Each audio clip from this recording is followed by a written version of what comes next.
Welcome. I'm going to call to order the Planning and Zoning Commission for May 9th, 2024.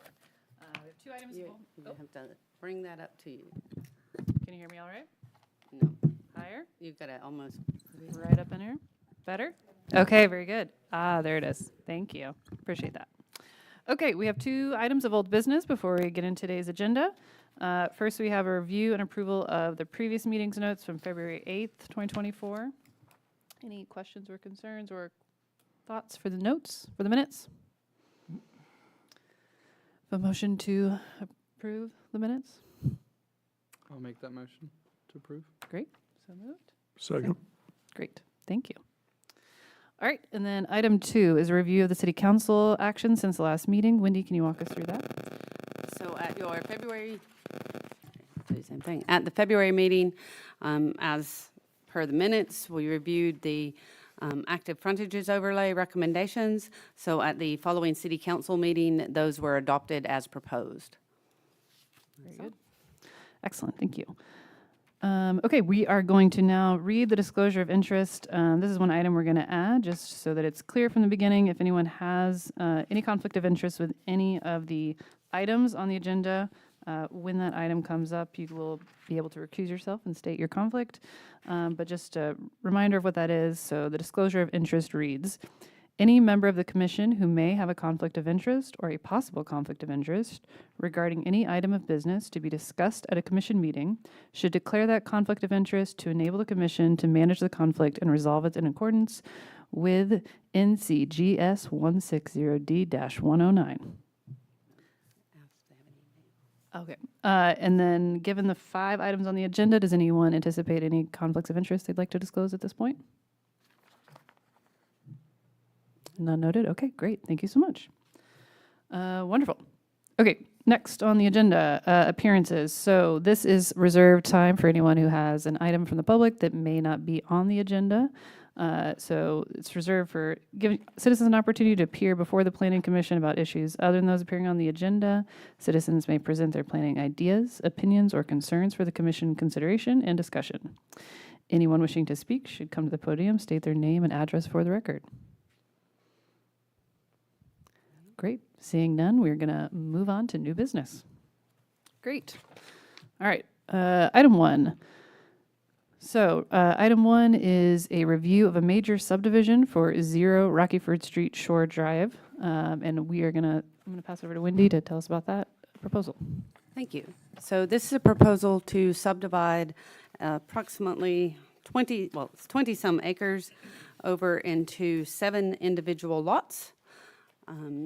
Chad, if you want to bring up my screen, the subdivision plat, proposed subdivision plat is on the screen. This is coming to P&Z because they are asking to dedicate the new road to the city.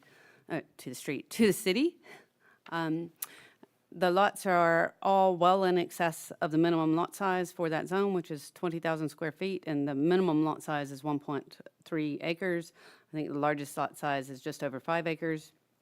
It's proposed to be accessed off of this road here. If you can see my mouse, is the existing Shore Drive. So the road would come in and come down here to a cul-de-sac appropriate to service emergency vehicles. And there is no neighborhood recreation space proposed to be dedicated in this. They are proposing to utilize the in lieu fee. Given that the lots themselves are of such a large size, it's considered that providing a neighborhood recreation space of 6,000 square feet would not necessarily serve the purpose in this instance that's intended to, and the city can collect that money for use elsewhere. There is one modification that would need to be made and accepted by the city council for the subdivision standards to accept this subdivision, and that is that there is a rule that no cul-de-sac should be longer than 600 feet in length. It is understood that at the time that was written, that was probably in reference to firefighting requirements and the length of the hose, etc. It is noted that this subdivision has multiple fire hydrants that will be installed along the new water line that is installed along the street. Chad, if you could just go back to the map a little bit. So apologies if I zoom in much more on the map. You can't read it and you can't see it, but if you can see these lines on either side, the property is completely surrounded by existing developed properties or properties in private ownership. So there's no, even this one here that has an unconstructed road to the south of the property, there's private ownership all around that unconstructed road. The property does join Rocky Ford Street up here at the very top. However, even if you put in the closest access road off of Rocky Ford and came straight down to adjoin this road, the remaining cul-de-sac would still be over 600 feet in length. As is shown in your packets, this is very steep topography with basically the road on the bottom of the, with extreme hills on both sides, private property. The road's been placed in the best location that it can, and the code does allow you to have a modification if, due to reasons of topography and land constraints, there's no other option to create another road in that location. While you could possibly make a loop road out of this and create additional lots, that is A, not the desire of the proponents, but B, also very difficult because of those topography constraints that are in there. The people up here at the top would essentially be having a house with a yard they couldn't use and falling off the side of the mountain. So it is the proposal that the subdivision be accepted with the modification to the length of cul-de-sac proposed. Are there any questions about what I've just said? Well, I'm going to throw in a comment that a lot of the subdivisions in the past have always at least allowed the opportunity for an exit in the future if it presented itself. So I don't know if their design could include that as a possibility so that you'd have an alternative exit. Well, again, all of these lots on the other side are already developed with houses and things. So you'd have to be taking somebody else's house down to be able to have a road of appropriate width to get through to that. The fire department is happy with the turnaround link there, and it is only serving maximum of 7 lots. So in terms of them being, I would say it would definitely be a larger consideration if there were a larger number of lots proposed for the subdivision. But given that it's 7, we think that is suitable otherwise. Great question. Traffic with only 7 is not going to be that big of an issue. Correct, yes, sir. Okay. And can, that other road that's like proposed, that cuts quite close to the property boundary, is there any issues with, like, if this is developed as proposed, will that have any issues for that? It wouldn't, because it is surrounded by roadways, which I might note the current code no longer allows you to do, to preserve those little lots around the edge. They would be asking it to connect to be able to provide additional access. Again, the only reason we're not asking this cul-de-sac to connect is because you pretty much can't make those lots on Rocky Ford on the other side any smaller to be able to allow that connection. But if it was the will of whoever owned the adjacent lots within the subdivision, because I understand they're not, I mean, they're going to be up for sale. So there's a couple where the owner would like to build their home, but I believe that number 4 is actually not one of them. And should that road be developed in the past and there's no house yet on Lot 4, and somebody decides to build that road down the hill, they could definitely do so. So they could Of like that. site the house on either road, And they perhaps. could, given that it's 3.5 acres, Yeah. definitely would be a consideration for, that we would probably be likely to discuss with them at the time of proposal of a zoning permit for a house for that. That makes sense. Thank you. The applicant is not here. Okay. Are there any other commission questions or clarifications?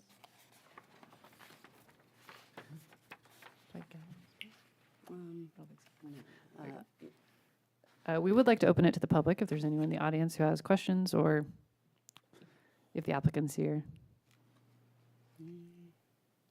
No. Seeing none, we will close that portion. Great. So then do I have a motion to approve? Do I need So move. a second? Second. Excellent. All right. We'll move on to item 2. Do we need, I Oh, think sorry. somebody needs to actually read out the full motion. So that'll be you, Bill. Okay. Our Oh, motion, yes. Oh, great. So motioned. Do I have, We'll let Say it Bill again. read it for Yes, go Jackie's ahead. minutes. thank you. Appreciate it. our proposed motion for the, for the commission is to recommend to city council support of the proposed recommendation that fits the council, the comprehensive plan 2030, land use plan as well, and is both in keeping with the areas that we've discussed here as well. And we will go from that standpoint on, but would be to make that motion. Are you on page 6? I think I'm on that's, the wrong motion, so. it's okay. Do you want me to read it? I think I got it here. I could get it here. I Hang went on. too far with it, I'm sorry. That's all right. There's several of them. Okay, we'll get this one. This one's shorter anyway. Great. Thank you very much. Recommend the city council support of the proposed subdivision at 0 Rocky Ford Street, pin number 270434619 to create 7 new lots. With the preliminary plan meets all subdivision ordinance requirements except for the length of the cul-de-sac, which would normally be 600 feet, and this is beyond that, and be given existing surrounding private development and significant topography of the site. It is recommended the modification to the required cul-de-sac length be granted. Thank you. So then we'll vote. Everyone in favor, say Aye. anyone opposed? Seeing none, the motion passes. Great. Wonderful. We'll move on to item 2. All right. So item 2 is a proposal to rezone a corner lot abutting Brookside Lane and Center Street from zone LID to MID. So, Chad, if you bring up my screen. This is East Union Street, kind of in that bad curve area there. You turn off down Center Street, and there's a large 1-acre undeveloped lot on the corner of Center and Brookside Lane that identified currently as 0 Brookside Lane. The current zoning is low-intensity district, and Chad, I'm going to switch the map here, maybe. So it's in zone LID, and apologies, I don't know how that's appearing for you guys on the screen up there. Okay, so the green is LID. You can see there's LID to the north of the site. There is MID to the east of the site that includes a manufactured home overlay. And then to the south and the west of the site, there's actually HID, land that borders East Union Street, there for the more active streets. So the proposal is to slightly upzone that larger lot there to be able to give it more developable opportunities. It's obviously set vacant for a number of years, possibly forever, and has not been developed and not been seen to be fit to be developed with the items in LID. The proposal is to rezone it to MID. Your packet includes all the permitted uses that would be allowed in MID versus LID, so that does introduce commercial development into this site, but limited commercial development, not the amount that would be allowed if it was in the HID zone, so not more of the intense uses in there. And there is commercial development, as I said, on this lot to the southwest on that side, and as well as the small lot directly across the street. There is a commercial property on the lot to the south on the other side of Center Street, but it's currently vacant at the moment. So it was seen that staff has recommended support for that proposal, given that the uses in MID could be somewhat compatible with that zone. Obviously, you've got MID right beside of it.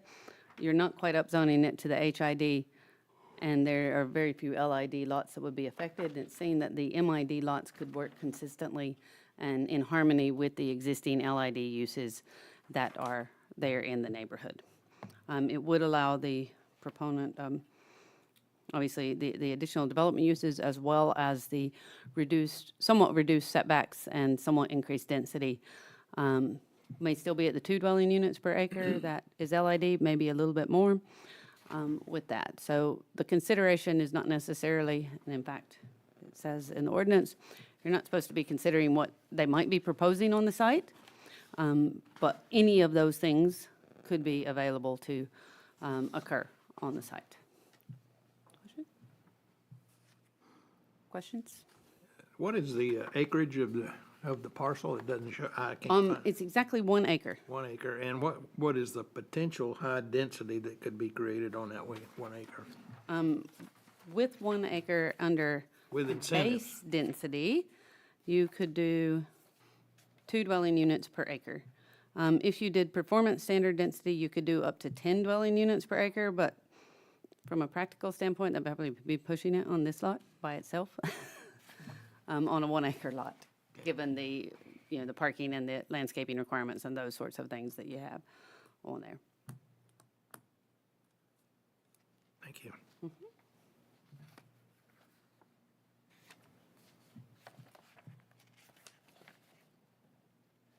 And this is consistent with the plans for the comprehensive plan? Yes. Yeah.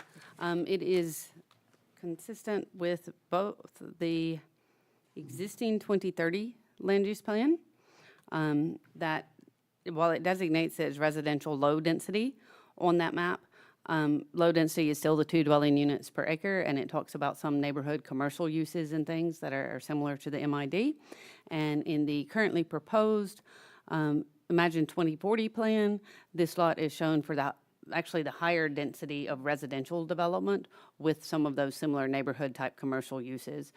So could theoretically, under the new plan, end up being, should a new zoning ordinance be installed, an even higher density than what would be the MID at the moment. Okay, great. Any other questions from the commission? Then I can open it up to the public if anyone wants to say a few words about this. Nothing? Okay.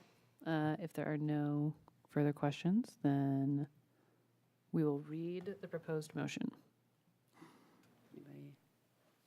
Anybody want?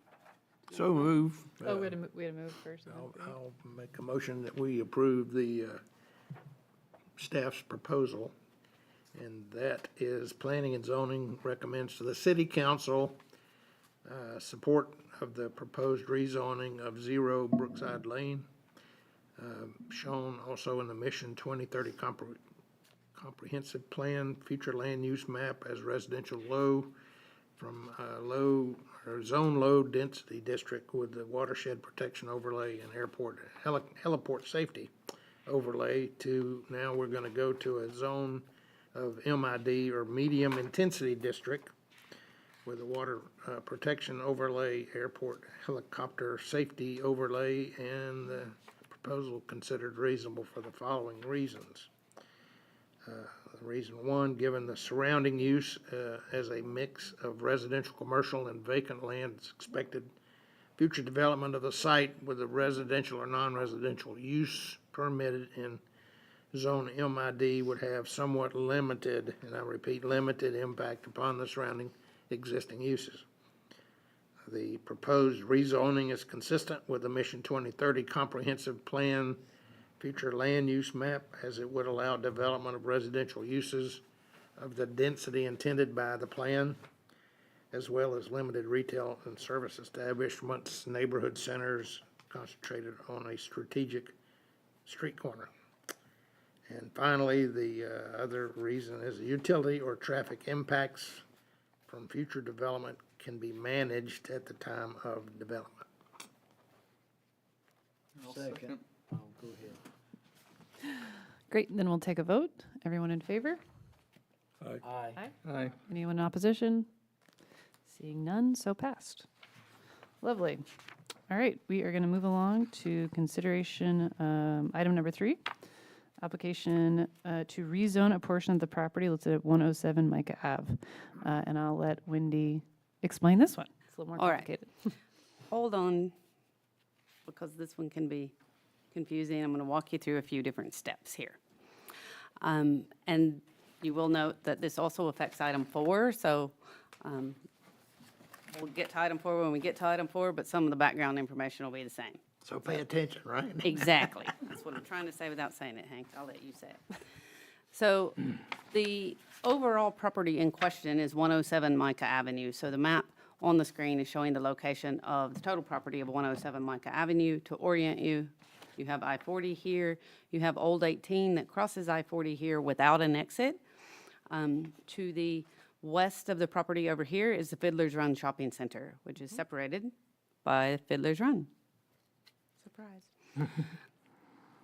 So this property, if you can see the red line going through the middle of the front undeveloped part of the property, and this is a current enough photo that the front part is undeveloped. There's a road coming from Micah Avenue through to the back portion of the development, and when I say road, it's actually a private driveway, to a development back there that is a 2-story development with a UNC Blue Ridge Healthcare on the bottom, gastroenterologist office, and TGS engineers on the top floor.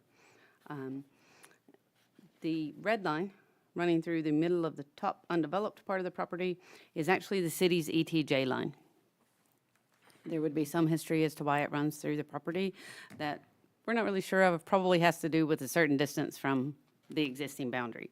The city's existing boundary, which because of the confluence of lines is really difficult to see, but I'll show you another map in a minute where it's not so difficult, is up here on the other side of Interstate 40 is where the actual city limits are. But the ETJ goes well over this way and on into the mall community over there, okay? So to further complicate matters, that top part of the property that's in the city's ETJ is currently zoned conditional use. It's actually office and institutional conditional use. And the conditional use zone purely restricts the uses to only office uses on that site. The remainder of the property is under Burke County's zoning jurisdiction, and it is completely zoned office and institutional under Burke County zoning. Are there any questions so far? I might just pause before we good? Okay. So the subject of this report is the rezoning of this portion of the site within the city's ETJ. The surrounding jurisdictions within the city's ETJ is MID over here on the west, and MID over here on the east, and I believe MID over here across the interstate as well. The area at Fiddler's Run Shopping Center is actually HID. These are developed with a variety of different types of residential homes, as is the land surrounding this property, except the OI property here, obviously the offices I just described, and actually, so our mapping doesn't include the county's zoning. So all of this is actually white. It doesn't mean it's all the same zone. It's just that we don't have maps of their zones. But this large property over here is also office institutional and is developed with the church, okay? But again, the subject of this report is just the rezoning of this CU, and it's proposed that that CU be altered to MID to be consistent with the other surrounding existing zoning within the city's jurisdiction. So basically what that would mean in reality is a CU zone not only locks in specific requirements, but it also locks you into the zoning ordinance in force at the time that the CU was made. So it locks you into the previous zoning ordinance and what we're operating under at the moment. So if someone were to come to develop, I'd have to say it can only be office, and let me go back and read the old requirements for landscaping, the old requirements for parking, and all of those sorts of things in there. Bringing it to MID would make it consistent with what could be developed on the other properties around it, but it would also reintroduce those residential uses and other, as we saw with the last report, limited commercial uses that would be allowed on the MID properties to the left and right of this site. Access continues from Micah Avenue, Old NC-18, both NC-DOT roads in good shape to handle the development of this part of the property being proposed to be rezoned. Would be proposed to also add that watershed protection overlay, and I believe the airport heliport overlay applies to this one as well to be consistent with the other zoning around the site. So, Is there any, the previous map has like the driveway, the access? Is there Yes. any other way to access that institutional building except through that there is not. private drive? Yep. So that would be maintained. Well, the zoning itself would not change the private rights of the property. It is currently all one lot. It's still one lot. It would just change, so the zoning that you're voting on would just change on what could be developed on that lot. Got it. So great question, not any change of property ownership or any requirements as a result of this rezoning item for that piece. save that question for next time. Okay, great. Any other questions from the I was commission? going to say, is it a fair comparison to say that our MID matches up pretty well with the Burke County OI? I have no idea. I've not looked into the Burke County OI. The office type uses that are allowed Or in our under the MID, are they CE, not? under the CU zone are very similar to the office uses and include all the office uses that would be allowed under our MID zone. Okay. So in terms of office, that would be the same. But I don't know about But the not- Burke County not portion all of the site. inclusive. Yeah, I just don't know. I reckon. Because it's already, again, this part's already in our jurisdiction, so. Yeah, I reckon the question is why that parcel of that lot falls under Burke County zoning ordinance. Well, the is- ETJ was reduced dramatically by the state in 2014. And it was the change was when we, I understand, took place or came into force when our new zoning ordinance came into play in 2015. And like I said, my guesstimate is that they said, you need to go an X number of feet from your boundary. And they didn't really care if that went through the middle of people's property or not. Okay. That's a guess. It could be that at that time, that was two separate parcels. I don't know, but I don't think so, given that We're the gonna length hopefully, of we're gonna development hopefully of that clean it up property. then. is what But we- yes, this is the intent, is to kind of clean it up. Or the intent by the applicants, I'll say. Thank you. Ours. I'm just looking at the continuation of the property as someone who might want to invest or develop the additional of it The additional portion, that are in the subject of what we're talking about, that Correct. fits to the county area, which is. yes, so yes, it could be very, very similar in that, but my hope would be that those office uses are similar enough to whatever MID uses, whether it's multifamily or a corner shop or any of those kind of things, that they would fit harmoniously together. That's why all those are kind of listed in that same zone.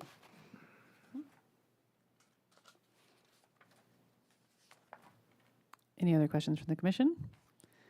If not, we can open up to the public hearing. If you want to say any, if anyone wants to say any words about it. Yeah, please come on right up to the podium. So if you come right, yeah, there's an, yeah.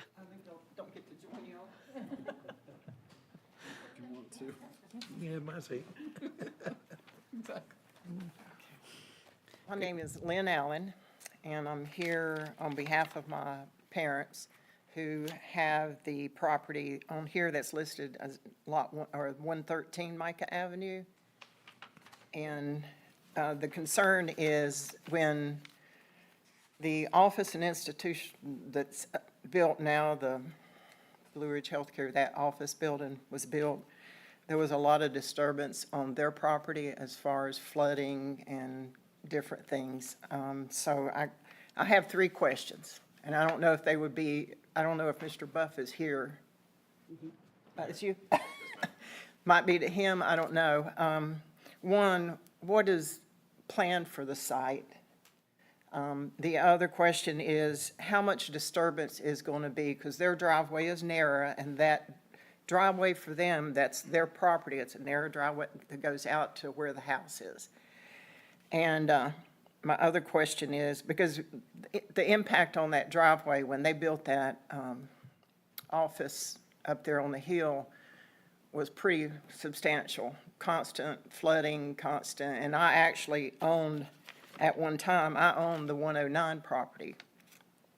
And I ended up selling that property to Shelby Road Properties because I was tired of the hassle of the flooding. They wanted to put a big ditch in, that's passed, but that concerns me, and it concerns my parents who are 89 years old, and so we want to just make sure their driveway stays intact. And also, Dad has maintained the tree barrier line, and I noticed that the survey, I guess you had some surveying done out there, and the flags are on the other side, on his side of the trees. Where that property line is, I don't really know. He'll have to pull out that deed.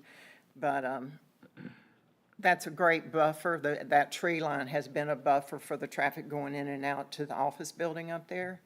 And I'd like to know if there's still going to be some sort of a buffer there. And I don't know if that's questions that can be answered at this time, but those are the concerns that we have on my parents' property. I can answer two of those questions for you, the second two, and I can let Mr. Buff address the first one. So the first question about the disturbance with the runoff and so forth, if any property is developed that is disturbing greater than 1 acre, I can't speak for what occurred in the past there, but at this current time, the North Carolina Department of Environmental Quality requires an erosion and sediment control permit that comes with an erosion and sediment control plan about how they're going to contain all of those items on the subject development site. And we will, as a city, will not issue them a zoning permit for the site that allows them to begin works on the site until they have that erosion control permit from the state in place. Is that greater than an acre there? Yes, that whole property there is, I think, 3.2 acres on there. While I suppose it is cumulative development, so if someone were to develop 0.9 acres at the first and then develop, another third of an acre, they would kick in at that point. I can't speak as to how their levels of development may go. I would say that it would probably not make good development sense to develop anything less than that on that site. So that's your first question. The second question is that currently in our zoning ordinance, under our requirements, Chad, can you bring up my screen here? If you can see that there. If anything other than your parents have a single-family home on 113, that driveway and that boundary there borders this site. If anything other than a single-family or a two-family home is built on that neighboring site, they would be required to build a buffer yard to separate it from that neighboring site. That would be, if they're not using performance standard points, a minimum of 10 feet. If they're using performance standard points, a minimum of 15 feet wide on that property. That would include these certain percentages of, or certain numbers of plantings per 100 linear feet of that boundary. If they were doing the base standard, so at 3.2 acres, I think there's probably 2 acres of developable site, you might get 6 or 7 units under the base standard, and if they put in a fence, you could reduce that 10 to 5, but you'd have 7 units on, 3 acres. Under the performance standard, that even if they have to put in the fence, and it still has to stay at 15 feet. So you would definitely have a tree line of some sort of 15 feet wide between that subject property and the neighboring property. If there are existing trees there, they can count those existing trees, and from a developer's sense, it makes sense to keep existing trees instead of planting new ones.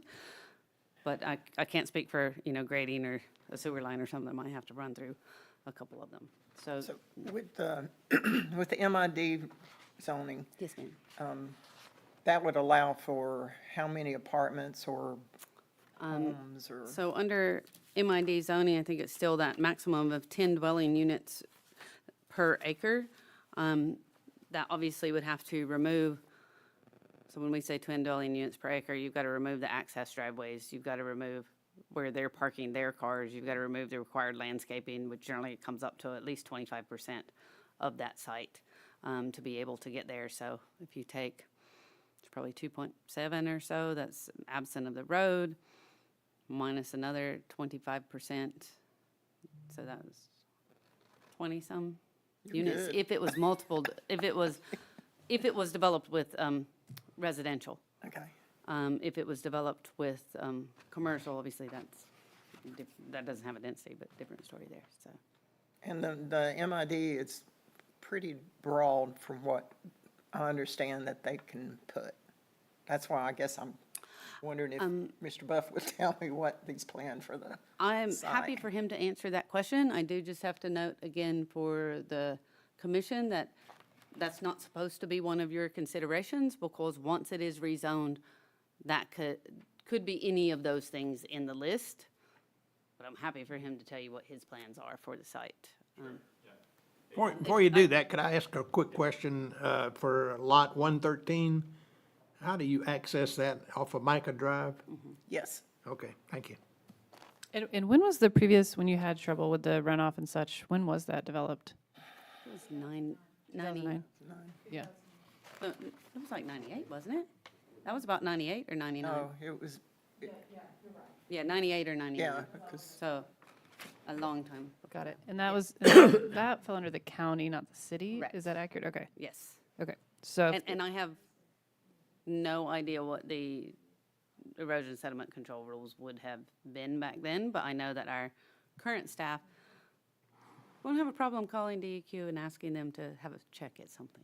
it's a little more strict is what we're Have saying you- now. Okay, Yes. great. Can I ask you a question, please? Sure. Your parents have lived there a long time? 40-some years. Well, in 2000, I'm referring to year 2000, around in that era. When the shopping center was built initially, the people that were developing it, CPL at that time, CBL, wanted to cut that road all the way through to have another exit out of the shopping center. And there was some discussion about that, and They'd have to cross that creek. yeah. I don't remember any discussion about, There was a road. discussion with the city at that time, I Oh, think, okay. about when they were developing. They didn't want to cut through there because so many of the people that were already established in that area didn't want that much traffic coming out through the shopping center through there. So that went on for several months.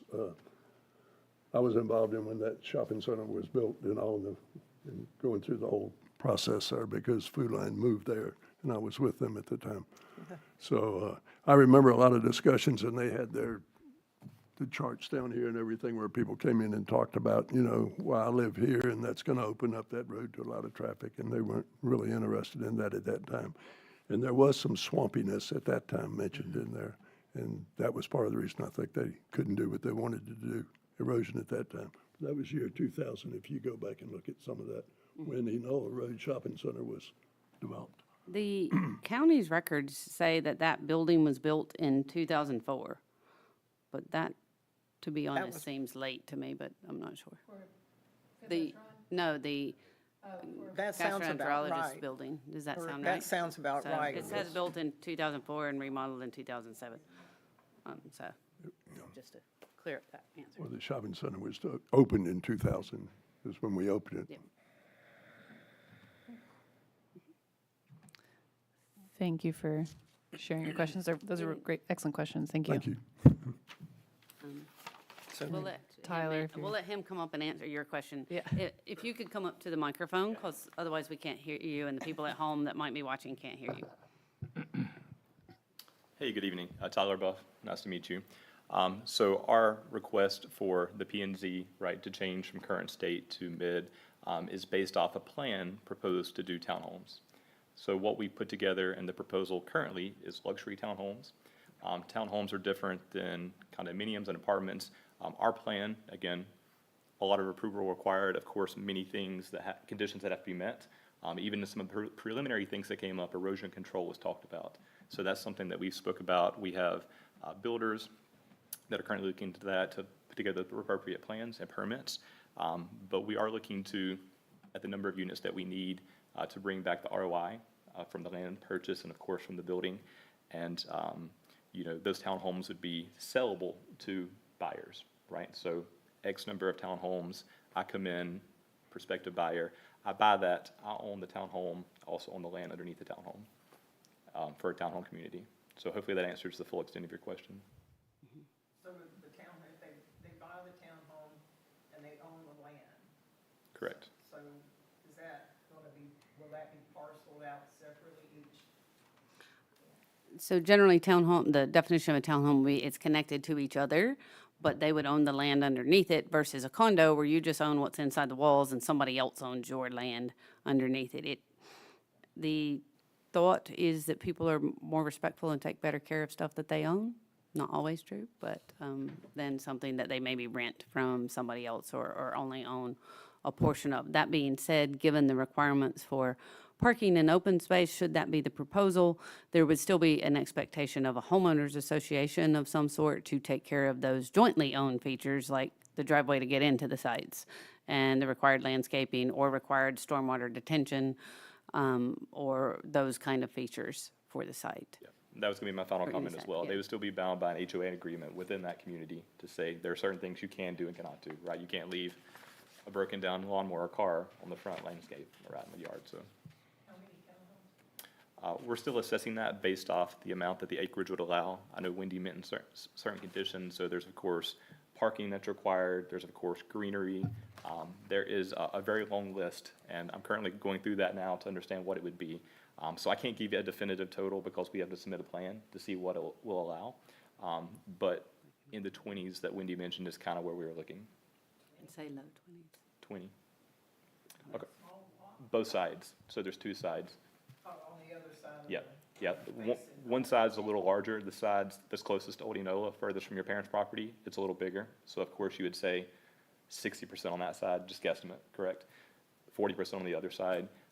There is a pretty good slope going off down towards your parents' property. So again, just purely planning from a buffer standpoint, the trees that exist there, no plans to do anything with, unless there's like widowmakers, right? If there's dead trees or things that would be a safety risk, we would look at attacking that.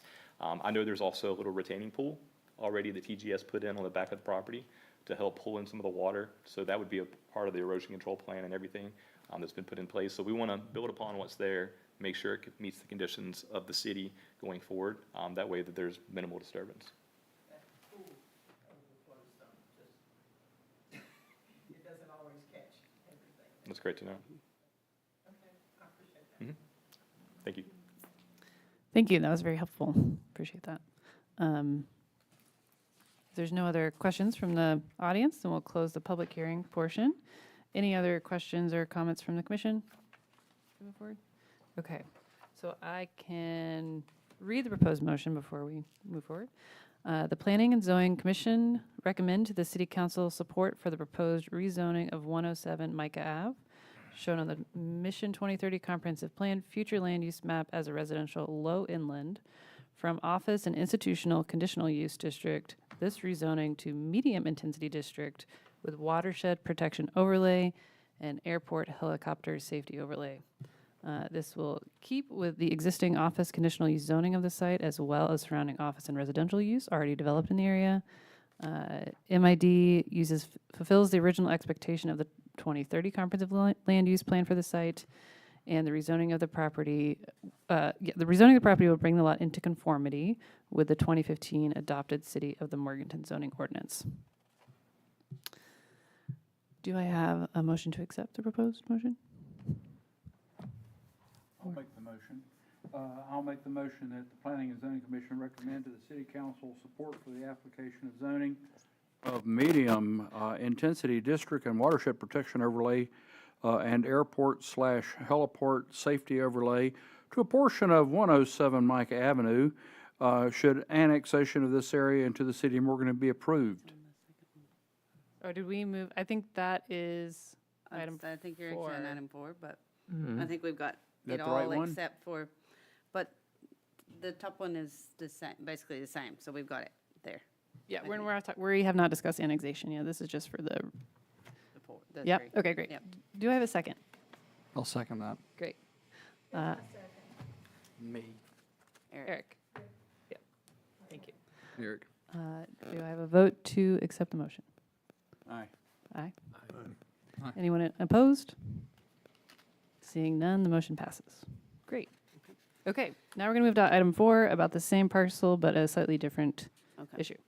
So, I'll be honest, this is sort of unclear whether or not this needs to come before you or not, but I think that our city council respects your opinion as Planning and Zoning Commission and would appreciate a recommendation from you on this zoning matter.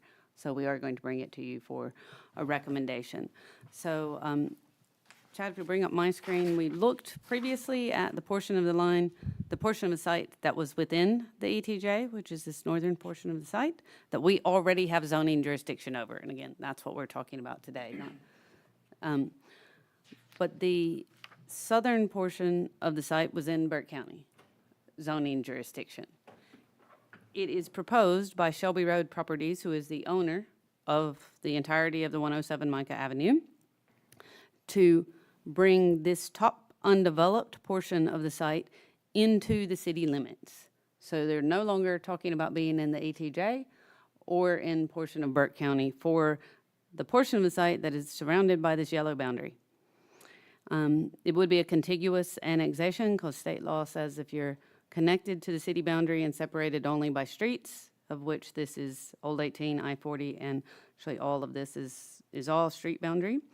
That's all owned by NCDOT. This would be a contiguous annexation. There is no change proposed to the neighboring property that the lady just spoke about, the neighboring 2 properties there. They'd still remain in Burke County as they are now, as would the end of Micah Avenue there. So no change to their access or anything to do with their property, no change to do with the office building at the rear of the existing portion of Micah Avenue. It would just be moving this green line to be the same boundary as this yellow line here. If that is done, then this southern portion of the site here, so the part that we didn't talk about in the last item, would have no zone.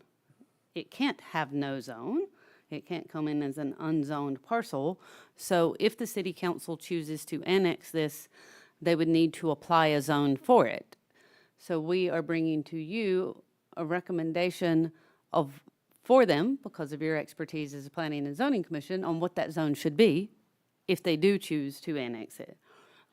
That proposal is going to public hearing on June 3rd, which is actually the same series of meetings that the outcomes of this item will be. It was, there was an item at the city council meeting on Monday night, there, May 6th, where they reviewed the zoning petition from Selby Road Properties. It was sufficient, it did have everything it needed, is being appropriately publicly advertised, and they've called for that public hearing on June 3rd.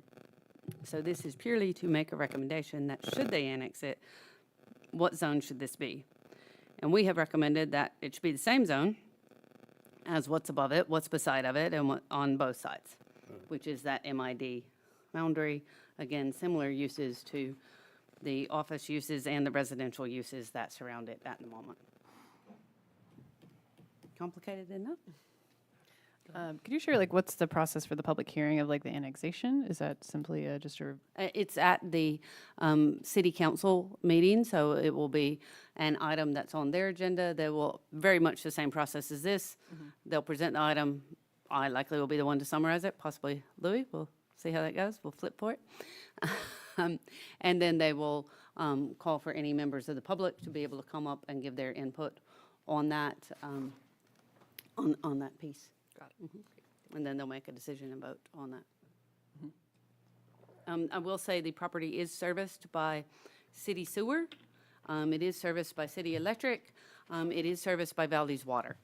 And Valdez Water has confirmed that they have capacity in that area to service development on that site. They'll continue to service the office and everything at the rear. Yeah. Do you want to ask your street Makes question? sense.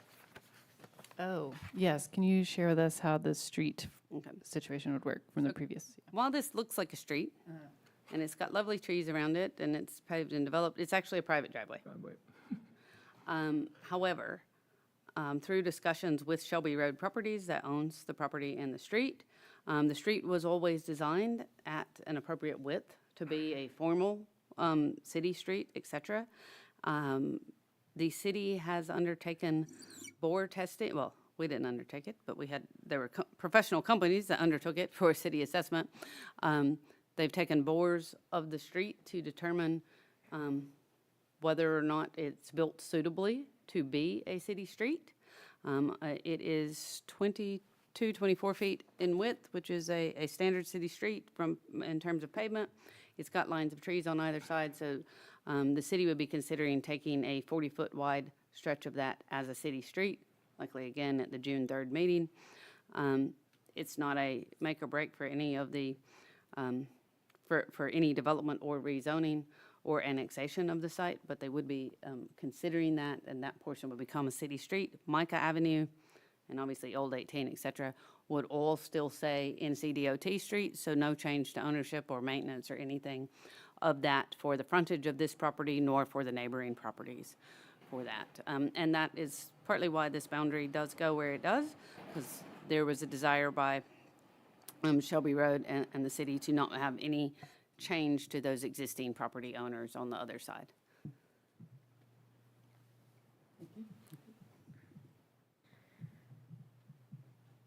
Any other questions for commission? Any additional follow-up questions from the public or? Nope, okay, great. Do I have a, would anyone like to make a motion? I will make that motion. Say that again. Close. Oh, we did not. Oh, Oh. sorry. Thank you. Appreciate it. So if we could open for public hearing, if anyone would like to say anything? Yes. You may, yeah, if you don't mind, yeah, just so we can make sure it gets recorded properly. Your question, thank you. When it goes into where it's part of the city, it's no longer the ATJ, is that going to change anything as far as the zoning or anything that's in place right now? Not, the annexation would have no effect on the zoning whatsoever. Okay. And it would, nothing that we're doing now would have any effect on the zoning of any neighboring properties or any of that. The only request is that if it's annexed and it's not already part of the city, it doesn't have a zone at all. So that portion, southern portion of the property, is asking them to put a zone on it, because we could, as a city, could not continue to use Burke County zoning for that portion of the site. So they're asking it to be zoned MID, the same as the neighboring properties around it. Okay. So that would help make everything consistent is the goal. Correct. Okay, Yes. thank you for that question. If there's no further questions, then we'll close the public hearing phase. Do we And I have a will make motion? that motion.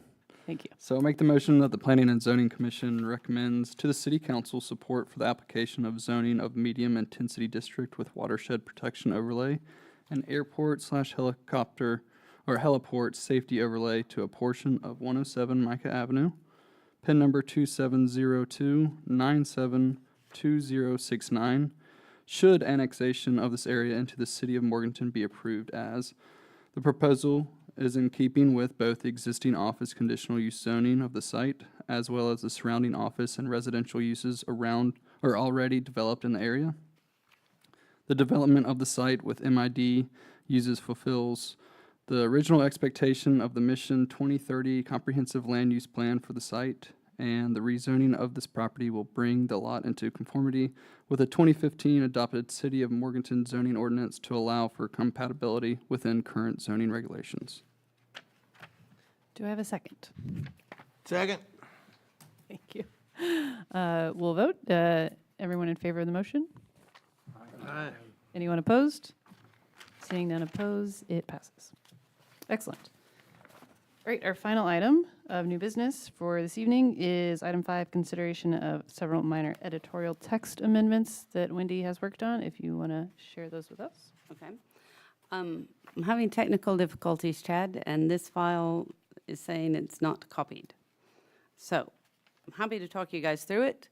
It will not, do we need it up on the screen for people at home? There's no one else in my audience here. Legal advice? No? Okay, so I'm going to talk you, lady and gentlemen, through it based on your written documentation. Does everybody have that in front of them? Okay, so there are a few minor text amendments that are clarifying comments that the city staff believe would help them in the day-to-day processing of their job, as well as some minor typographical errors and things in the document. So I can talk you through it. Actually, I can talk you through each one, or if you've read it, you can ask me if you have any questions about it. That might be the simplest version instead of going through each one of them. I have no question. You have no questions? Waits anything? I have one Go question. for it, Eric. 4.451, the multifamily residential parking lot yard. Yes. Removing performance standard and creating this into a performance, or I guess removing this from being able to be a performance point. What's the, So it's not removing it from being able to be a performance point. Okay. What it's moving it is saying that it's now a requirement that you have to do, and you can still get a performance point for it. okay. But you have to do it whether you're getting performance standards or not. And what we found, for example, an actual proposal that I've had recently was for 300 units on a lot. That would require 600 parking spaces, and if they did not choose, out of the goodness of their heart, to utilize this one point, there would be no requirement for any tree in that parking lot. Right, but so they'll get the point. So it's sort of a freebie point, like the buffer yards and the street yards and those sorts of things, and the sidewalks that we already require. But it was deemed that if you have over 9, and it only applies if you have over 9 parking spaces. So essentially, you got to have 5 or more units for this to kick in anyway. That you now have to put a tree within 60 feet of every parking space of your site. Okay. So most people were probably doing that anyway. It just became obvious that some people maybe wouldn't choose that, and then we'd end up with ginormous swaths of asphalt with nothing. You can continue to utilize, if your parking lot was designed in such a manner that you could use the buffer yard parking, the buffer yard landscaping or the street yard landscaping and double up on those, that still would apply. Okay. All it means is you have to do it instead of it being an option for you in multifamily. Okay. But you can still have it gain a performance standard point for it. Okay. So an expensive freebie. Could be. Could be. Yes. Well, I'd like to think you'd be able to sell the units for more if you have There you go. trees There you go. that shade people's parking. Generally, like how, for let's say a parking lot of 6, how many trees does that usually end up being? So a parking space is 18 feet wide. So, oh gosh, Every I'm trying 60 to think feet, if yeah. there was a new one. Every 3 or so parking spaces, roughly. Well, 3, but your canopy, no, it's going to be more than that, because your canopy is going to go over, 3 or 4 or 6 spaces, all, it's a circle. So you're going to get the 3 or 4 spaces under the tree, you're going to get the 3 or 4 spaces across the aisle from the tree. It's going to cover I'd say probably 10 or 12 parking spaces. I don't know, Eric's probably done one, and it's a little bit better. There is, here's what I can do, sorry. That's one way to look at it. I can bring up the zoning ordinance and show you the diagram. Great. In there. So this is the existing diagram in the ordinance. Parking lot yards. Chad, can you pull up the screen? So there you go. If I can make that, oh God, that's really big. I can get this to cooperate. So that tree in the middle, this looks like a poorly designed parking lot, if you ask me, but that tree would be covering potentially 1, 2, 3, 4, 5, 6, 7, 8, 9, 10, 11. That's 11 on 12, 13. We went up there 14, so that's 28 in the middle, plus these over here on the side that it's getting. So this tree itself is probably covering 30 parking spaces. Oh, okay. So, I mean, that's a pretty mature tree, I assume. Yeah, well, and that's what it's based on, is that it's supposed to be a large canopy tree. So it might not be shading it when, it's planted, depending on Right. how much they choose to put in, but that at maturity, it would be providing shade for that many. Got it. Thank you. Thank you. Good question. I got a question. Always. Go to page 5, item 5, Yes, sir. and under table 4.4, non-residential dimensional standards. Yes. Apparently, there's been a change to the central business district as far as front street setbacks or front setbacks. Yes, so, 0 minimum, I'm okay with, but the question is if we can only go 5 max, then what about some creative design that would like to have something such as a patio, et cetera, but in front of their business per se? so that matches the residential standards at the moment for the CBD, the 0 and the 5. And then looking back through what was planned in 2014, we think that was supposed to be the intent for the non-residential as well, so that it provides for an alcove or for 5 feet or so of your seating space there on the main street. You also have the option in the CBD to take up the sidewalk dining space, for example, on the actual city sidewalk, through the sidewalk dining permits and so forth, if you wanted to establish that there. But the intent of the CBD is to bring the buildings up to the street. So the 5 max, I think is really only incorporated because you're not allowed to have your doorway opening onto the street. Sure. So you've got to be able to have some sort of requirement to have the alcove, to have the doorway opening back into that. But the idea is you did want people up at the street, and we've made it match what the existing is for the base residential district in there. Okay. And I just have one last question. Right below this, 4.42, it says, additionally, this landscaping may not consist of any plant with sharp or prickly leaves or features. That is, maybe I'm not reading it correctly. That is only regarding this electrical, around this electrical stuff, or is that for any? No, it's for any of those features. So the idea is if I've got a fire hydrant there and it's dark and it's middle of the night and my firefighters are trying to Right, go in and right. hook that up, as I had recently, people planted holly bushes. Their proposal was to plant holly bushes all around it. I don't need my emergency services workers or my public works workers being stuck by plants that they're trying to avoid that you haven't pruned properly to try to accomplish our landscaping standards. So it does, the electrical transformers portion, the only part specific to it is the 10-foot clearance for the access doors, because they've got to be able to open the doors and get the materials and stuff in there. But all of those fire hydrants, water meters, sewer cleanouts, anything that you're going to have a worker go and work on, they deserve the right to be able to go work on that and not get Impaled. Right, shredded understood. and But all of this that, is, but- this is only relating to that, not like a buffer yard, like it's. Correct, okay, yes. So we okay. can have it in there. So the rest of when it says this landscaping, it means this landscaping for this. If we want to specifically say the landscaping around the above-ground utility features may not consist of a plant I think that could be a good clarifying comment instead Yeah. of just this. So we'll strike this and say the landscaping around above-ground utility features may not consist of those types of things, any plant with sharp or pricking leaves.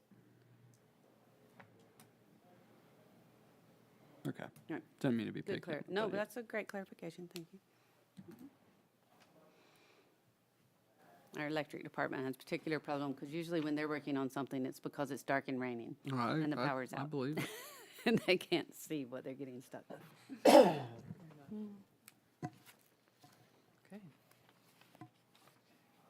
Any other questions or clarifications from anyone? I would open it to the public, but I don't see anyone currently here, so we will close it to the public. Would anyone like to propose a motion? I will make this motion. Great. I propose that the Planning and Zoning Commission recommend to the City Council support for the proposed text amendments noted in the report above to modify or clarify current requirements and fix typographical errors in a manner that continues to support the vision of the city's Mission 2030 Comprehensive Plan. Should I also state The amendment. the amendment that Wendy corrected on the landscaping 442D. 424, 442D. excuse me. Which one is it? 442D. 442D. There we go. Well said. Do I have a second? Second. Thank you. Shall we vote? Everyone in favor? Aye. Anyone opposed? Motion passes. Excellent. Okay. Any other items for discussion? So we've. And that goes to city council. Okay, great. Oh, thank you. So all of these will then now be sent to City Council for our June 3rd, 2024 meeting, which will be at 6 p.m. here in this chamber. Does anyone else have any other items for discussion? So there are 3 appointments to the commission that are up at the end of this month, and that would be Eric Ingstrom, Waits Gordon, and Bill here. The city council will consider at its June 3rd meeting reappointments or appointments to those positions. Obviously, everyone is encouraged to reapply should they wish to do so, and I understand that Both Eric and Bill have put forward their names as wishing to have their names reconsidered for those positions, but that Waits has decided to leave us due to other commitments. Not so much because of myself, but my wife has some severe medical conditions, and I need to be at home a lot more. And I've been pretty active, and she's put up with a lot. A missing husband half the time, but I enjoy this. I enjoy watching Morganton do what it does because it does it so well, to be honest about it. I've been here for 38 years. I was here when I was 6 weeks old, and I hope I'm here the last day of my life. Well, we But wanted that's to- just a timely thing that's happening, and I think I have submitted somebody to Jackie that they're working on too. If you guys approve it, then of course you have to replace yourself. I was on 7 different boards, and all of them were 3 years, and 15 years later, 5 waivers, and you're still there. What So happens when you do stuff well? We wanted to take a moment to say thank you for the time. that's quite all right. been here, Thank you. I've enjoyed every minute of it. Appreciate you. Well deserved, thank you. Anyone else? Okay, with that, we will adjourn the meeting Sorely missed. on Thursday, June 13th of 2024. All right, thank you so much. Adjourned. Oh,